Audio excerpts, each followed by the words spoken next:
Olá e bem-vindos ao Cantinho da História. Esse episódio vai para o Luciano Jorge de Jesus, que me pediu para falar sobre o Raymond Williams e me deu alguns títulos. E eu escolhi O Povo das Montanhas Negras, que saiu aqui no Brasil editado pela Companhia das Letras. Raymond Williams, que já foi mencionado em vários episódios, inclusive foi discutida essa questão do materialismo cultural. Esse é um romance, é uma obra de ficção, em termos. Primeiro que eu não classificaria como romance do ponto de vista literário, porque me parece muito mais uma saga, uma narrativa de proporções épicas e não um simples romance com suas tramas, idas e vindas e personagens limitados. É um belíssimo livro, eu gostei muito, agradeço muito ao Luciano pela sugestão, porque apesar de já conhecer a obra por citações aqui e ali, nunca havia tido a oportunidade de ler. E embora esgotado nas livrarias, dá para conseguir, eu consegui o meu pela estante virtual. É um livro que deixa muitas questões em aberto. A trama parte da procura de um jovem geólogo pelo seu avô que se perdeu nas montanhas, e nessa procura ele vai rememorando a história dessas montanhas. As Montanhas Negras ficam no país de Gales, e esse livro é quase que uma escavação arqueológica ou um levantamento de como essas terras foram ocupadas desde a pré-história até o momento do encontro com os romanos. Uma série de pequenas narrativas que são interligadas pela procura do jovem Glynn aborda cada período de ocupação, desde os primeiros caçadores, passando pelo pessoal que se sedentarizou, pela chegada dos bretões. Cada pequena aquisição civilizatória é narrada de um ponto de vista ficcional, mas extremamente bem embasado.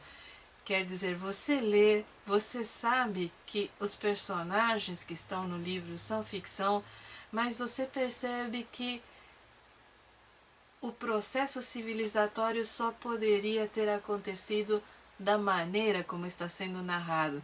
E isso acontece porque o Raymond Williams tinha um amplo domínio das fontes arqueológicas e principalmente da tradição oral das Montanhas Negras, porque é a região em que ele nasceu. Eu adorei esse livro e a questão que levantou do ponto de vista do historiador é a seguinte: o processo civilizatório não se compõe apenas de ganhos. O que esse livro explora maravilhosamente bem são as perdas que estão embutidas em cada patamar civilizatório. As armas que nos defendem dos animais são as armas que matam nossos semelhantes. As ferramentas que proporcionam o alimento, a construção, que transformam a nossa vida, também são as ferramentas que produzem laços de servidão. Os encontros entre civilizações diferentes podem trazer vantagens do ponto de vista material, mas quando acontece a superposição cultural e quando uma cultura é dominada ou absorvida por outra, sempre existem perdas. E é interessante porque nós só conseguimos pensar em civilização a partir do estabelecimento de cidades, rotas comerciais. O nosso conceito de civilização é surgimento de escrita, surgimento de culturas mais elaboradas. Mas o processo civilizatório é muito mais do que isso. É a transformação do homem a partir do seu meio, a partir dos seus laços familiares, a partir do seu encontro com o outro. Só se entende civilização quando existe esse encontro com o outro. E o Raymond Williams explora isso de uma maneira sensacional, muito bem escrita. O livro tem uma dimensão humana na narrativa que é profundamente apaixonante. E é por isso que eu tenho uma sugestão para o Luciano e para quem se interessar. Se você gostou desse livro, é muito provável que vai gostar também desse aqui, Londres, o Romance, de Edward Rutherford. O subtítulo é 2000 anos na vida da capital inglesa. E tem o mesmo tipo de eixo narrativo. Pega-se uma série de famílias e se acompanha o seu desenvolvimento durante um período de 2000 anos. E ao acompanhar o seu desenvolvimento, se acompanha também a mudança estrutural na cidade de Londres. Tanto em um livro quanto no outro, a personagem principal não é nenhuma das personagens humanas, e sim a localização. Do mesmo modo que as montanhas e sua geologia, sua morfologia, sua transformação ao longo das eras estão na obra do Raymond Williams, ocupando o ponto principal, o protagonismo.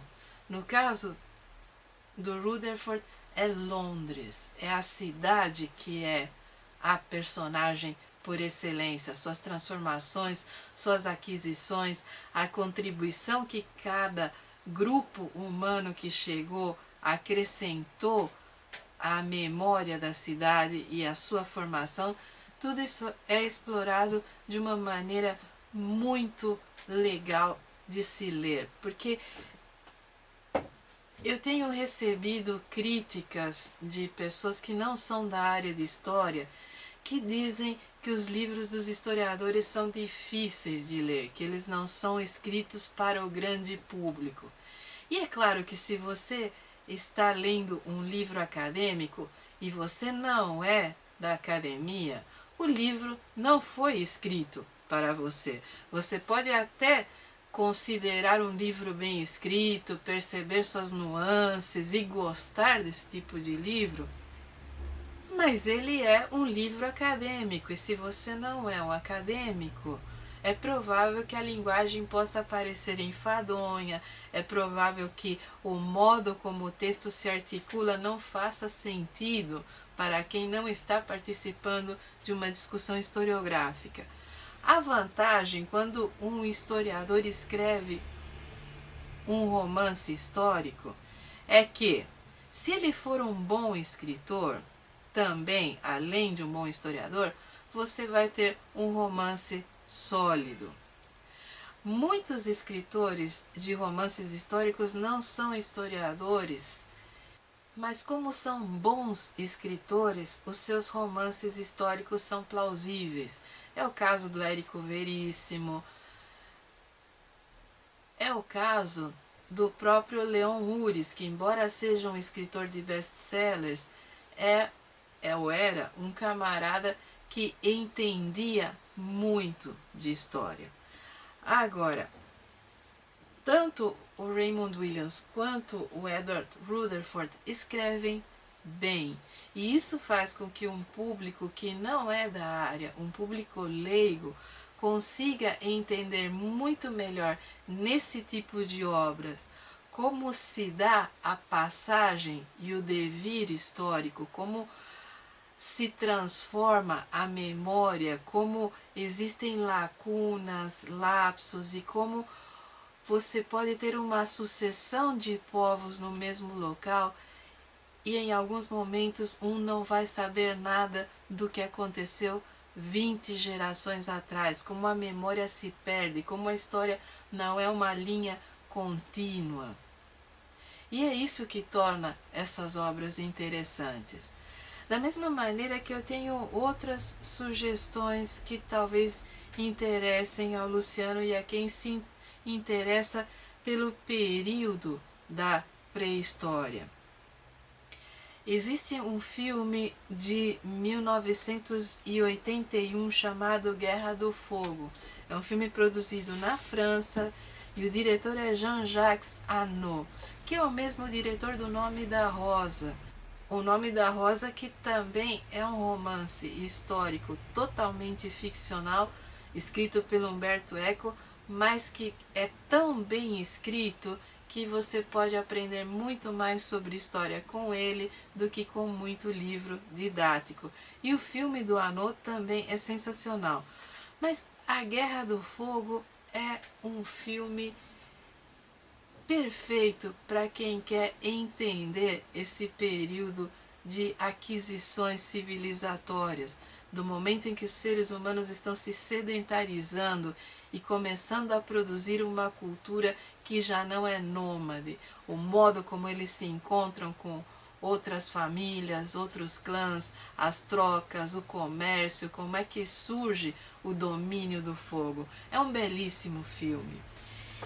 E em termos de documentários, é claro que eu não poderia deixar de citar um que foi feito recentemente, acho que é uma série de 3 ou 4 episódios, que se chama A Grã-Bretanha Pré-Histórica. Foi produzida na BBC e é apresentado pelo arqueólogo Neil Oliver. É um arqueólogo escocês muito didático na fala, extremamente apaixonado pelo período em questão, e eu não conseguiria ler o livro do Williams da maneira como eu li se não tivesse assistido esse documentário no ano passado.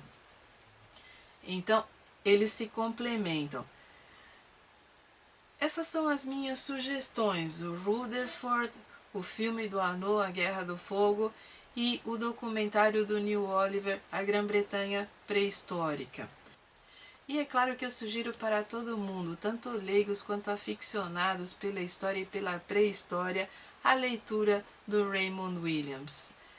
Para aqueles que tentam entender o que é o materialismo cultural ou como é que a história e a antropologia podem se encontrar, esse é um livro interessante, porque mostra principalmente que com bons recursos narrativos, fontes sólidas e um conhecimento do assunto, a literatura pode se enriquecer abordando temas históricos. Espero que o Luciano tenha gostado e que a minha abordagem, embora breve, tenha feito justiça ao livro do Williams.